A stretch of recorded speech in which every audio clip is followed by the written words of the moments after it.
अस्सलाम वालेकुम जी। आज का लेक्चर हमारे पास है डिस्पर्शन ऑफ लाइट के बारे में। फिर दूसरी हेडिंग होगी phase difference between two light waves.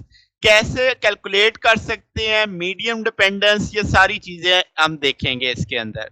तो पहली हेडिंग देखते हैं, that is dispersion of light.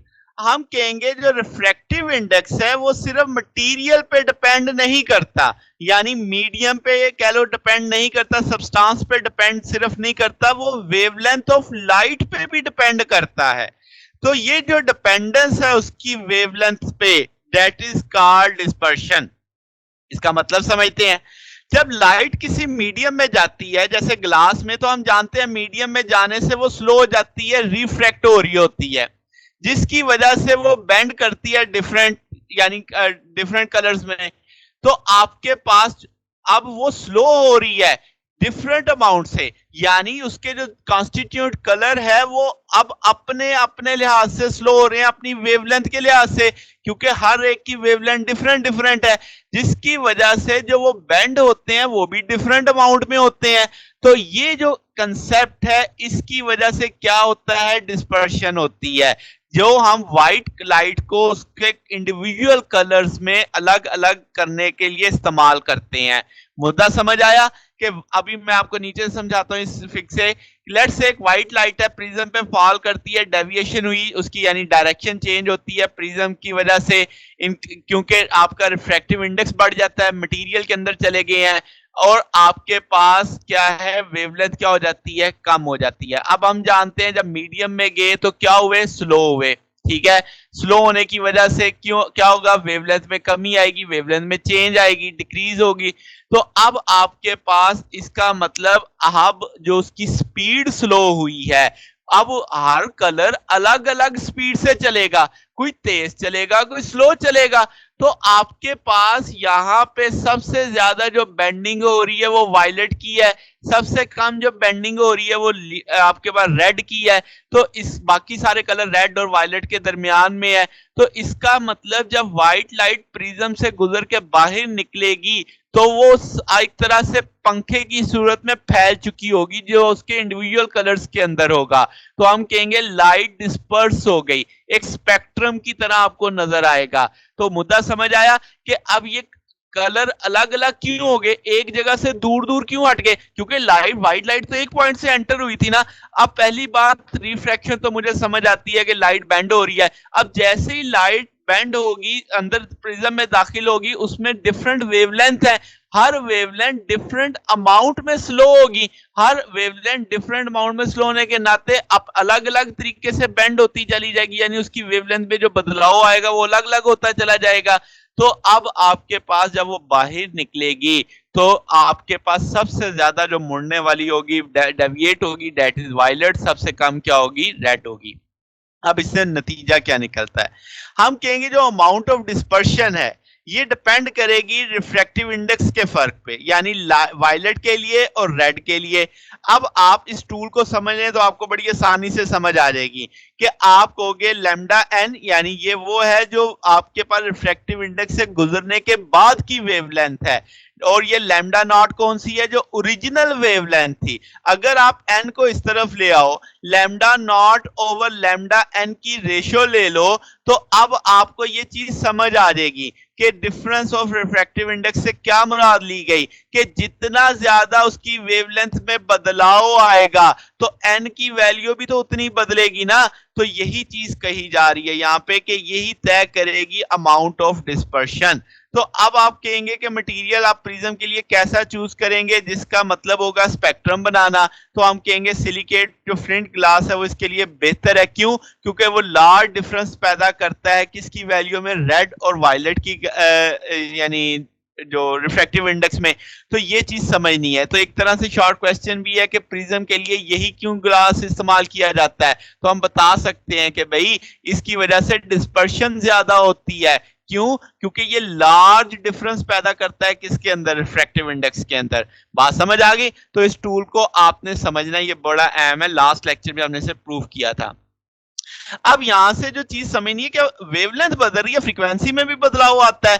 तो अब इस चीज का देखें कि आप जानते हैं एफ एन बराबर लिख दें V over lambda N. F N वो फ्रीक्वेंसी है जो आपने प्रिज्म से निकलने के बाद देखी। तो v आपकी स्पीड ऑफ लाइट है इन मीडियम। क्या आप इसे c बाई एन लिख सकते हैं? लैम्डा एन आपके सामने लिखा हुआ है, एन एन से कट जाएगा, c बाई लैम्डा एफ। यानी फ्रीक्वेंसी में तो कोई बदलाव नहीं आया, यानी फ्रीक्वेंसी जो मीडियम से बाहर थी यानी वैक्यूम में थी वही मीडियम में थी। तो बदलाव किस में आएगा? स्पीड और वेवलेंथ में आएगा। ठीक है, तो फ्रीक्वेंसी में बदलाव नहीं आएगा। अब ये चीज तो साबित होगी। अब आगे चलते हैं फेज डिफरेंस वाली हेडिंग पे कि दो लाइट वेव्स के बीच में जो फेज डिफरेंस आएगा। तो हम कहेंगे कि फेज डिफरेंस जो दो लाइट वेव्स के बीच में वो बदल सकता है। कैसे? जब लाइट दो डिफरेंट मटेरियल मीडियम से गुजरेगी जिनका रिफ्रैक्टिव इंडेक्स भी अलग अलग होगा। जैसे आप इस केस में देखो कि आप दो रेज देख रहे हैं जिनका आइडेंटिकल वेवलेंथ है यानी लैम्डा सेम है और उनका इनिशियल फेज भी आपके पास सेम है, आइडेंटिकल है। तो हम कहेंगे जब आप मीडियम 1 से गुजर रहे हैं जिसका रिफ्रैक्टिव इंडेक्स n1 है और लेंथ आपने l ली हुई है दोनों मामलात में, दूसरा मीडियम 2 है उसका रिफ्रैक्टिव इंडेक्स n2 है, सेम लेंथ आपने ली। अब जब ये दोनों वेव्स इस मीडियम से बाहर निकलेंगी तो हम कहेंगे कि वो सेम वेवलेंथ से होंगी, यानी आपके पास जैसी वेवलेंथ उनकी एयर में थी जैसे पहले थी, मगर अब उनकी वेवलेंथ में फर्क आएगा मीडियम्स की वजह से, यानी ये दोनों वेव्स इन फेज नहीं होगी। बात समझ रहे हो? ये बड़ा टेक्निकल पॉइंट है कि दोनों वेवलेंथ बाहर आ गई, दोनों आइडेंटिकल थी मगर उनके फेज में फर्क आ चुका होगा। क्यों? क्योंकि वेवलेंथ आपके पास डिपेंड करती है किस पे? रिफ्रैक्टिव इंडेक्स पे। अब इस चीज को जरा समझ लेते हैं। हम कहेंगे कि जी ठीक है गुजर गई, इनकी फेज में फर्क आ गया, कितना फर्क आया जरा वो चेक करते हैं। तो आप बोलोगे कि भाई लेट से हम कहेंगे नया फेज डिफरेंस जो इसका बना वो देखने के लिए हम नंबर ऑफ वेवलेंथ कितनी ले लेते हैं n1, जो कितनी लेंथ में से गुजरी? l लेंथ में से, मीडियम 1 में से। तो वेवलेंथ कैसे निकालोगे? Lambda n1 lambda over n1 लिख देंगे। सेम इसी तरीके से अब जो नंबर ऑफ वेवलेंथ है उसकी वैल्यू चाहिए, तो l लेंथ थी, इसके अंदर कितनी वेव आ गई? Lambda n1। समझ आई ना बात? तो ये लैम्डा आपने सिंपल इकाई का सवाल लगाया एक तरह से कि यूनिट लेंथ में l है तो n1 लैम्डा n1 लेंथ में l कितनी आ जाएंगी? तो n1 आपने नंबर्स निकाल लिया, l ओवर लैम्डा n1 से डिवाइड किया, उसकी वैल्यू प्लेस की, ये ऊपर चला जाएगा तो l n minus 1 over lambda आ जाएगा। सेम इसी तरीके से जब मुझे सेकंड मीडियम के अंदर नंबर ऑफ वेवलेंथ निकालनी होंगी तो मैं उसी तरीके से पहले उस जगह की वेवलेंथ देखूंगा कि इस जगह में वेवलेंथ है कितनी, तो वो आप लिखेंगे lambda n2 lambda over n2 आ जाएगा। ओके होगी बात? फिर आप उसी तरीके से n2 निकालेंगे कि वहां पे नंबर ऑफ वेवलेंथ कितनी है, तो वो लैम्डा ओवर लैम्डा n2 आ जाएगा।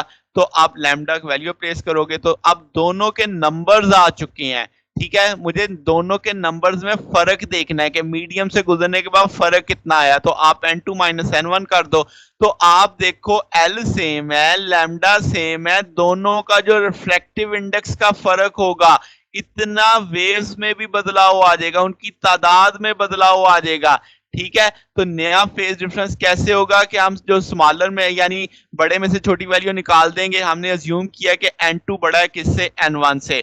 तो इसका मतलब दो वेव्स जब दो मुख्तलिफ मीडियम से गुजर रही हैं, दोनों वेव्स एक जैसी थी, एक फेज वाली थी, जब वो मीडियम से गुजर के बाहर आएंगी तो क्या आप देखोगे उनकी तादाद यानी उनके फेज में फर्क बदलेगा। यानी एक मिसाल दे रहा हूं, अगर एक 3.5 है तो एक आपकी 4 हो सकती है, तो फर्क बदल गया ना कि गुजरने के बाद जो वेव्स की तादाद आई तो वो आपके पास उसकी वजह से फेज डिफरेंस आएगा। लैम्डा तो वो फेज डिफरेंस कितना होगा? जितना दोनों मटेरियल्स के रिफ्रैक्टिव इंडेक्स में डिफरेंस होगा।